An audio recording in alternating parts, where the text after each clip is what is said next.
H.G. Wales की एक बहुत ही मशहूर कहानी है फुटप्रिंट्स विदाउट फीट। आज हम इसी को समझने वाले हैं। ये कहानी है एक ऐसे साइंटिस्ट की जो गायब हो गया, मतलब लिटरली इनविजिबल। सोचिए कितनी कमाल की खोज होगी ये। पर क्या हो अगर इतनी बड़ी पावर, इतनी बड़ी शक्ति किसी गलत इंसान के हाथ लग जाए?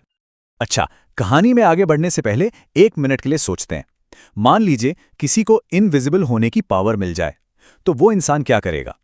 क्या वो दुनिया की मदद करेगा या फिर कुछ और ही करेगा? बिल्कुल यही सवाल इस कहानी की जड़ है। तो देखिए, पूरी कहानी ना इसी एक चीज पर टिकी है। एक तरफ तो है एक ग्रेट डिस्कवरी, इंसान को गायब कर देने वाली खोज, क्या कमाल की बात है। और दूसरी तरफ है एक ग्रेट डिजास्टर, जब वही खोज उसी इंसान और पूरे समाज के लिए एक बहुत बड़ी मुसीबत बन जाती है। तो चलिए देखते हैं ये सब हुआ कैसे। तो आखिर ये रहस्यमयी आदमी है कौन? कहानी का हीरो, या शायद विलन कहें तो बेहतर होगा। उसका नाम है ग्रिफिन, एक बहुत ही ब्रिलियंट साइंटिस्ट जो अपनी ही खोज की वजह से एक क्रिमिनल बन जाता है। तो ग्रिफिन के बारे में थोड़ा और जानते हैं। देखिए, वो कोई मामूली इंसान नहीं था, एक बहुत ही तेज ब्रिलियंट साइंटिस्ट था। और उसने वो कर दिखाया जो कोई सोच भी नहीं सकता था। इंसान के शरीर को इनविजिबल करने का फॉर्मूला खोज निकाला। पर प्रॉब्लम यह थी कि वो एक लॉलेस पर्सन था, मतलब कानून वानून की उसे कोई परवाह नहीं थी। और उसने अपनी इस कमाल की डिस्कवरी का इस्तेमाल अच्छे कामों के लिए नहीं, बल्कि सिर्फ अपने फायदे के लिए, अपने स्वार्थ के लिए किया। तो उसकी ये कह सकते हैं क्रिमिनल जर्नी शुरू कैसे हुई? हुआ ये कि उसके मकान मालिक ने उसे घर से निकालने की कोशिश की।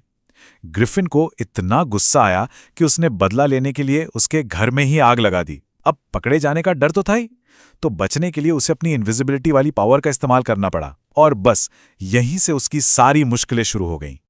तो अब ग्रिफिन कहाँ है? लंदन की सड़कों पर, एक भगोड़े की तरह। सुनने में तो बड़ा एक्साइटिंग लगता है ना, इनविजिबल हो जाना।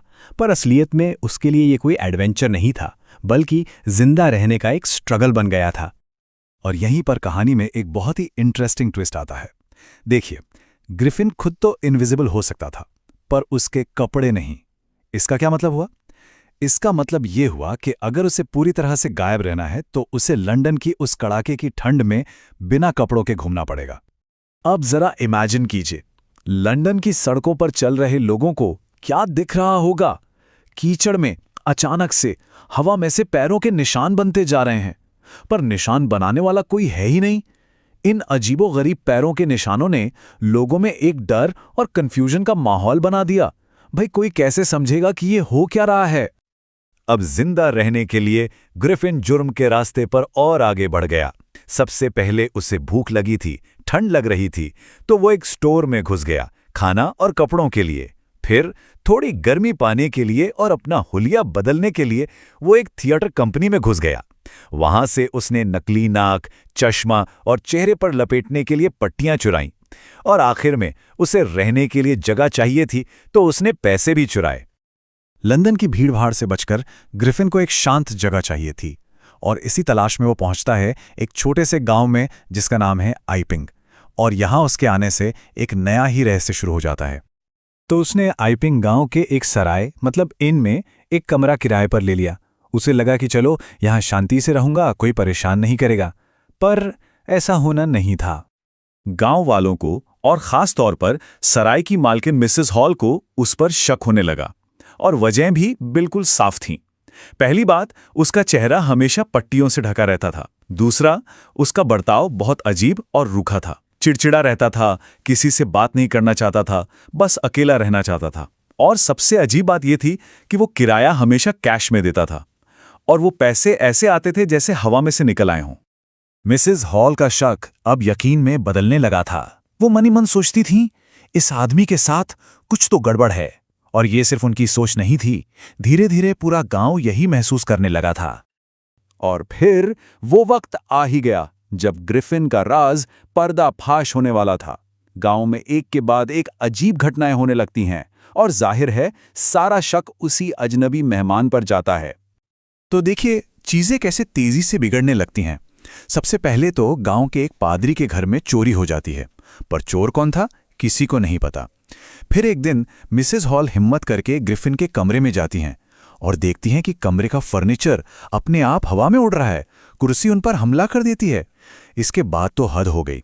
घबराए हुए गांव वालों ने मिलकर पुलिस कांस्टेबल को बुला लिया कि भाई इस आदमी से पूछताछ करो। तो बस अब आमना सामना होना ही था। कांस्टेबल, मिसेस हॉल और कुछ गांव वाले हिम्मत करके ग्रिफिन के कमरे में पहुंचते हैं उससे सवाल जवाब करने। जब सब लोग उस पर दबाव डालते हैं तो ग्रिफिन गुस्से से फट पड़ता है। वो चिल्लाता है, अच्छा जानना चाहते हो मैं कौन हूं? तो लो देखो। और वो एक एक करके अपने चेहरे से पट्टियां नोचना शुरू कर देता है। पट्टियों के बाद वो अपनी विग फेंकता है, चश्मा उतारता है, नकली नाक भी निकाल देता है। कमरे में जितने भी लोग थे सब बस हैरान परेशान देख रहे थे। और फिर उन्होंने जो देखा उससे सबके होश उड़ गए। सामने कपड़ों में एक शरीर खड़ा था, लेकिन गर्दन के ऊपर सिर की जगह कुछ भी नहीं था, बस खाली जगह, एक बिना सिर का आदमी। बस फिर क्या था, पूरे आइपिंग गांव में दहशत फैल गई। कांस्टेबल उसे पकड़ने के लिए आगे बढ़ता है, पर ग्रिफिन एक एक करके अपने कपड़े भी उतारने लगता है और देखते ही देखते वो पूरी तरह से गायब हो जाता है। अब कांस्टेबल हवा में ही हाथ पैर मार रहा है और इसी अफरा तफरी का फायदा उठाकर ग्रिफिन वहां से भाग निकलता है। तो कहानी के आखिर में हम फिर से उसी सवाल पर आ जाते हैं। ग्रिफिन की ये जो खोज थी, ये उसके लिए एक वरदान थी, एक ब्लेसिंग्स, या फिर एक अभिशाप, एक कर्स? सीधी सी बात है, ये खोज उसके लिए एक अभिशाप बन गई। क्यों? क्योंकि जब भी कोई बड़ी खोज, कोई महान आविष्कार गलत कामों के लिए या सिर्फ अपने स्वार्थ के लिए इस्तेमाल होता है, तो वो एक ब्लेसिंग नहीं रहता, वो एक बोझ बन जाता है। सोचिए, ग्रिफिन इसी पावर से लोगों की कितनी भलाई कर सकता था, पर उसने क्या किया? उसने इसे सिर्फ खुद को बचाने और जुर्म करने के लिए एक हथियार बना लिया। और मेरे ख्याल से यही इस कहानी का सबसे बड़ा मैसेज है कि ज्ञान, नॉलेज अगर बिना जिम्मेदारी के हो तो वो बहुत खतरनाक हो सकता है।